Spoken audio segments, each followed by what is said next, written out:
Good morning. This is Mark Sobowitz with a Clarion Voice live from the Hub Studios. You want to hear some good news? You will. Stay tuned.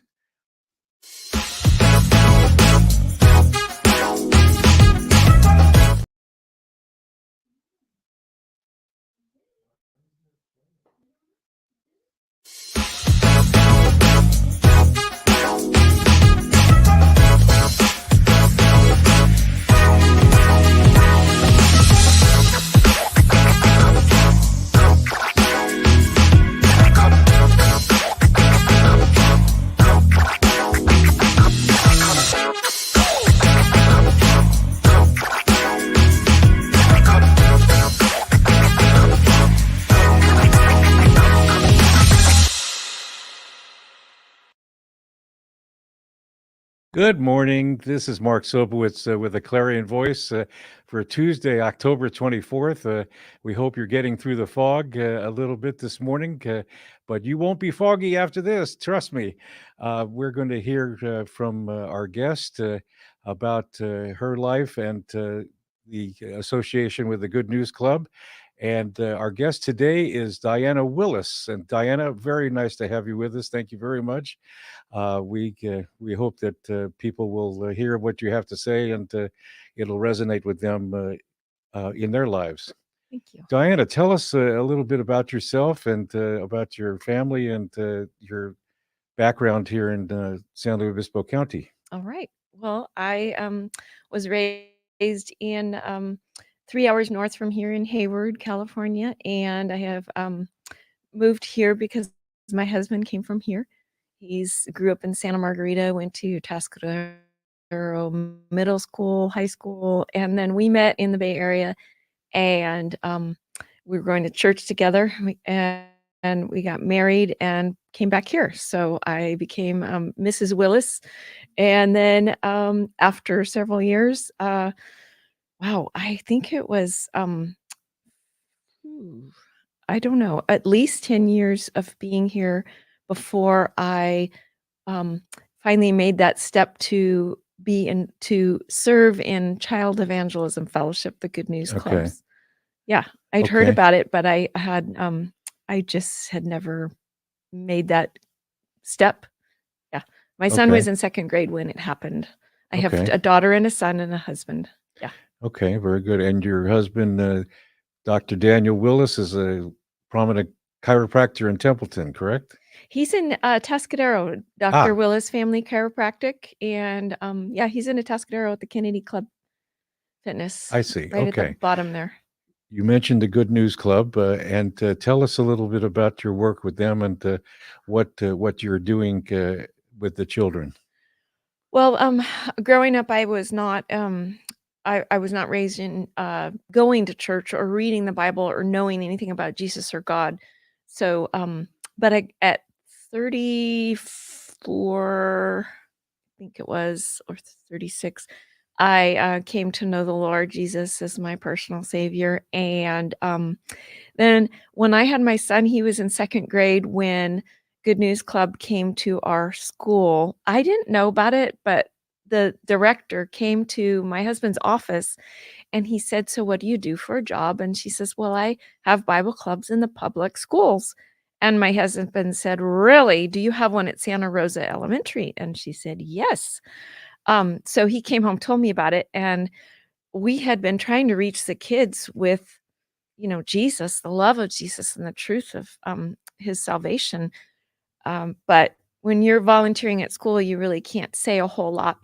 So he was wearing Christian t-shirts. He would pass out flyers to church things, but we only had a small little van. We couldn't fit them all in our van to take all the little kids to take them to church.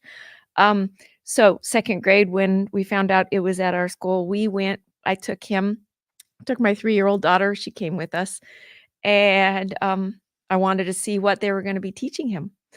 And it was so amazing and wonderful. I cried that God had heard and came to our school with Jesus, and we never left the club. I have been there ever since. And so the message that you give to the children, is it just the basic gospel to them?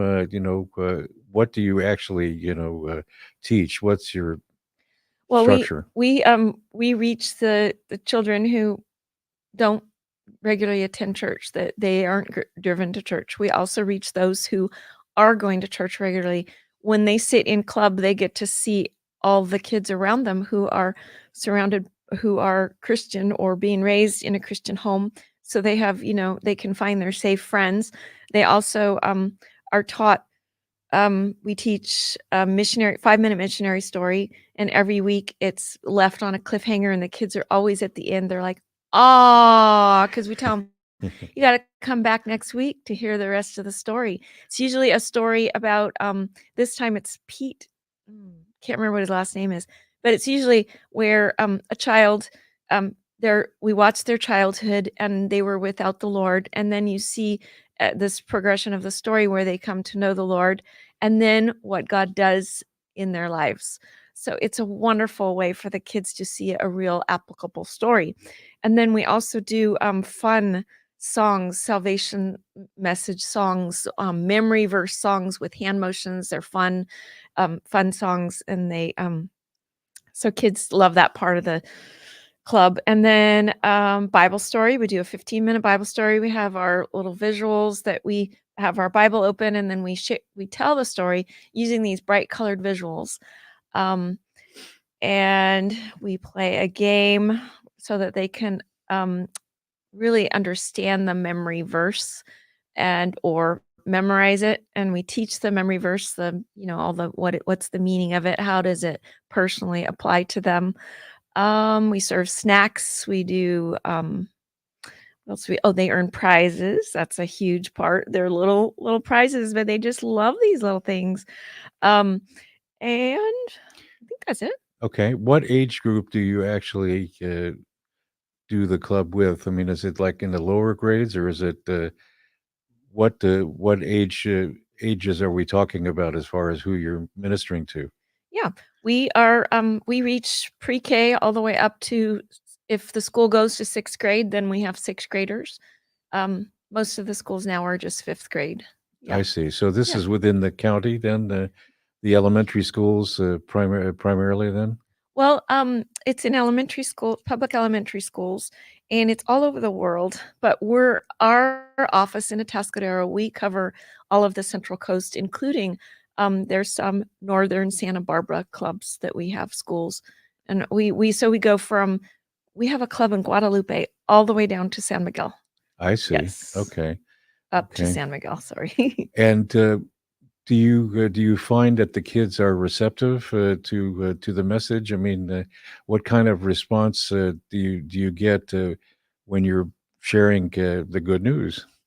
Oh, they love it. When the bell rings, they come running to club. And then at the end, we always ask them, would they like to invite a friend so that they see, because we can't promote on school campuses. We can't hand out flyers. They can though. So at the end, we always ask them. They love club. They love all the little things about club. They grow to know Jesus through, or disciple, or are being discipled through club. They just love it. And we have seen lots of kids come to know the Lord and put their faith in Him for the first time, or are just so excited to make sure they're in God's family. They'll even, raise their hand, almost every week, some of the kids. So, yeah. Okay. Uh, what kind of, do you find any challenges, as far as when you're ministering to the children? I mean, anything nowadays, dealing with the fact that the children, have different experiences before they go to Yeah. club. So Yeah. what challenges do you find? That's a good point. They are coming in, they're surrounded all day long with kids who come from all different kinds of backgrounds. They're all surrounded by each other. So there's a lot of peer pressure, they learn things from their peers, Hmm. depending on what's going on Right. in their home. Right. So they come in with all kinds of things. I don't know that we've really experienced anything. Um, um, Nothing. They don't come in. We haven't had a lot of challenges with kids coming in with really, um, I When see. they come in there, it's a safe environment, Mhm. and it's all about the gospel and Jesus Christ. It's not about where you're from, what you're doing, or it's just back to Jesus Christ. We have Catholics, we have all varieties of children who are raised in many different kinds of home lives come into our clubs. I see.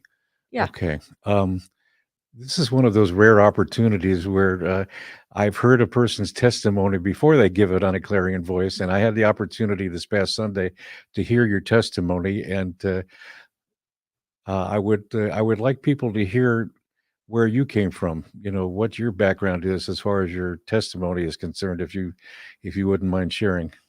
Yeah, well, in, the Bay Area, and, I was born in '63, uh, and, I th so my parents raised us kind of I think the way they were raised, and it was authoritarian, and, so I was raised without knowing the point behind being morally, you know, pure. But my parents had real strict rules on how girls were supposed to be. There was 3 of us, and so they had ideas of what we should look like and, how we should act, and they had ideas of just general children, if boy or girl, how they should act, and we were to be very it was a respect and obedience that they wanted from us, and, so it felt, mm, it felt like that was just what we were supposed to do, obey and follow the rules. It didn't it just it was kind of, um I was raised thinking that I was just not good enough because I couldn't keep all the rules, and, I was not gonna be perfect, and, so I grew up with shame and lots of guilt attached to my whole being. At 2nd grade is when I feel like it started really coming out of me. I was, doing things at school, I didn't like rules, I stole books, I stole things from people's desks, I became a liar, and then as you get older, I couldn't compute what was going on with my emotions. I was I've my grandma and my aunt were so great. Um, my parents did what they did because they felt it was the right thing to do. It wasn't because they were mean and awful people, but it's just what how they raised us. Um, I struggled for many, many, many, many years. I think it was till I came to the Lord at 30. I think I was 36 when I came to the Lord. I struggled with I went couldn't let anybody in. I struggled with being involved in drugs, drinking. I was just trying to find um relief from the shame that I was not good enough. And I I went involved I was involved with lots of relationships with boys. I don't even remember. I don't even know if I knew all their names, and I couldn't tell you on my fingers how many, it was too many. Um, yeah, and then I got invited to a potluck, and it turned out it was a home church, and, well, somebody befriended me for a year, so I'm telling you, the gospel and the love of Jesus, um, isn't just tell people they're sinners and they need a savior. It's not it's way, way, way more than that. For me, I needed love, and I needed to know I was accepted, and this was a safe place for me, and this lady befriended me for a year. She hung out with me, she listened to me, she made it a safe place, and I'm just ever thankful for her. And then when she invited me to a potluck, and I don't remember her telling me anything about the Lord at the time, just a year's worth of just love. It was so amazing, and because I had no friends, I couldn't let anybody in, I was just so broken, I was so shy and so everybody would say, you're quiet, you don't have anything to say," and I didn't. I was afraid of my feelings. I was afraid of my emotions. I was afraid of somebody laughing at me. I was afraid of saying the wrong thing. So I said nothing. Then she befriended me. And then a year later, we went to the potluck, and it turned out it was a home church. They started singing and clapping. And I was like, oh no, this is not for me. um, and then a month later, she invited me to church. And because the people were so loving and the environment just felt so safe, and she had loved me and been with me alongside of me and listened to me, I wanted to say no. I didn't want to go to church because I didn't want to do the clapping and singing stuff. But my lips said yes.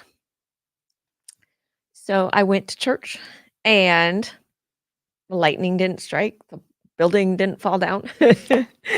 I was loved and accepted there. And next thing you know, she's asking, can we, some of the women, could they come over and study the Bible with me? And of course, then there was love. Love was where it was coming into my home.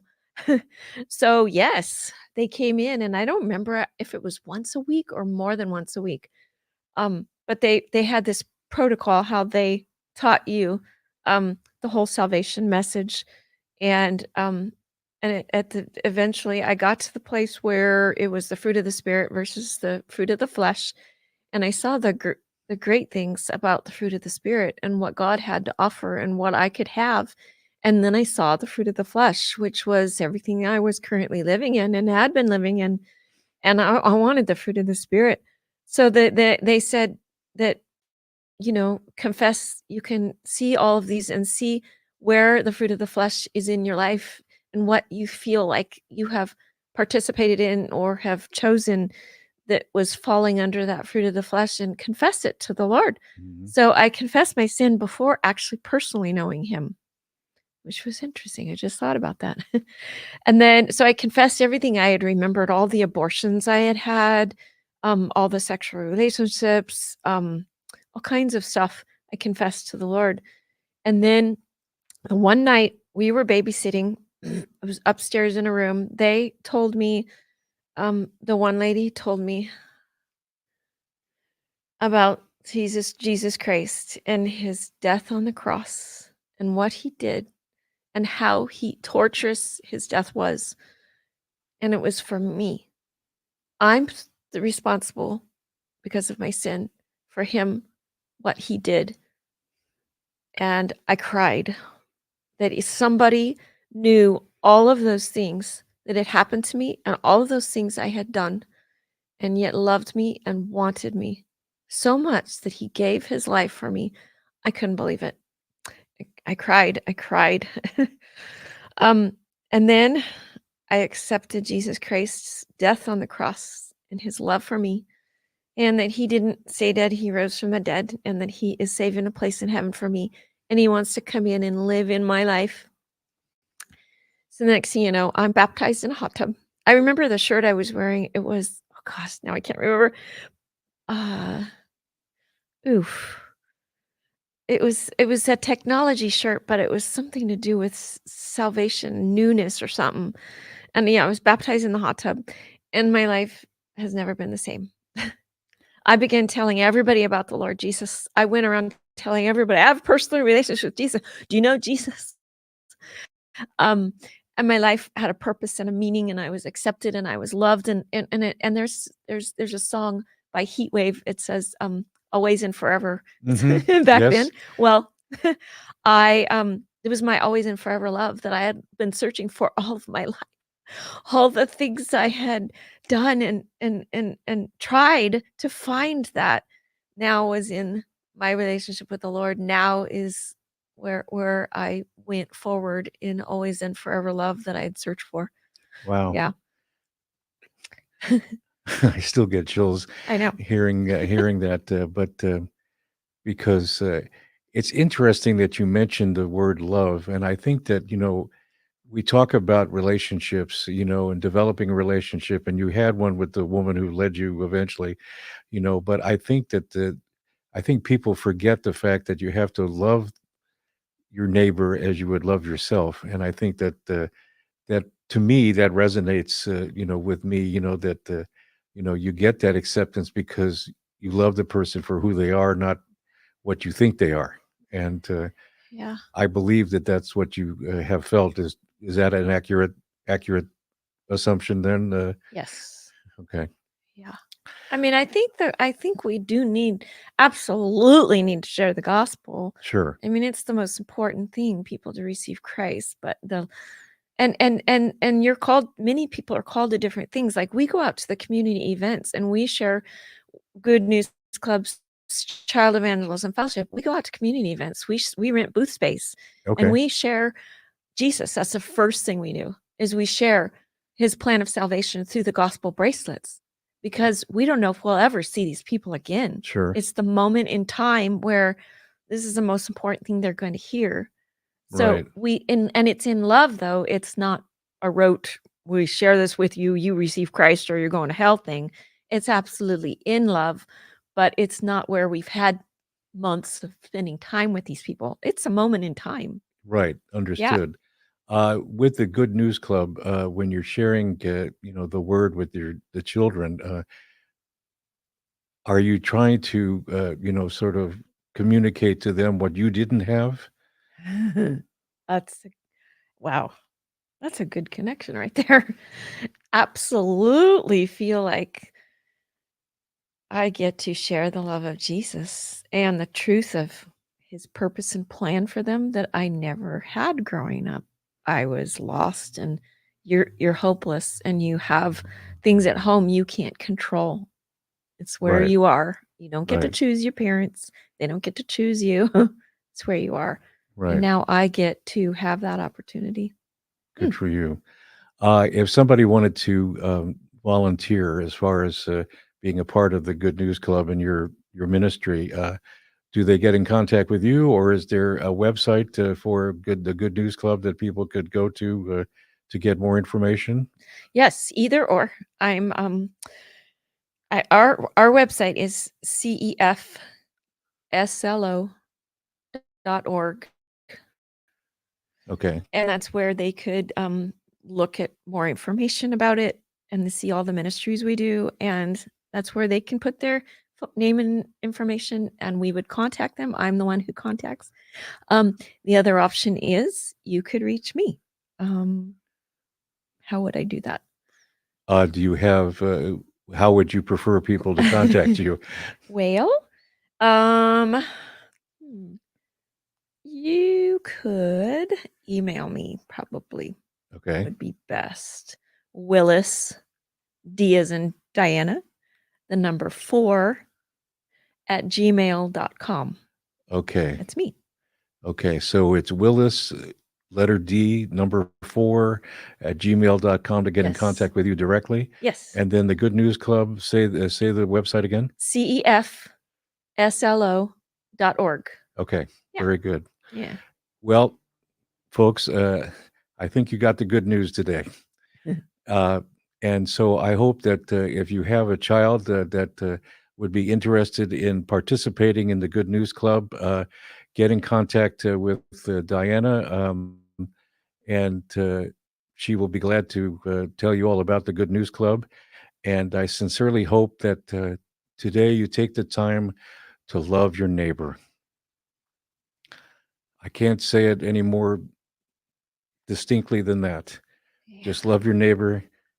Doesn't matter where they're coming from, because we're all taught to love people into the kingdom. And I hope that you heard that from Diana and her testimony. And Diana, I am so grateful that you were here today to share about the Good News Club and your testimony. And I certainly hope that people heard what you said. I mean, heard. There's there's a difference. Yeah. Thank And you. so if you like this video, please share it with someone. And then also, if you want to get future notifications, hit the bell, and we will be glad to notify you as to what was happening here on A Clarion Voice. And this is Mark Sobowitz, live from the Hub Studios with A Clarion Voice.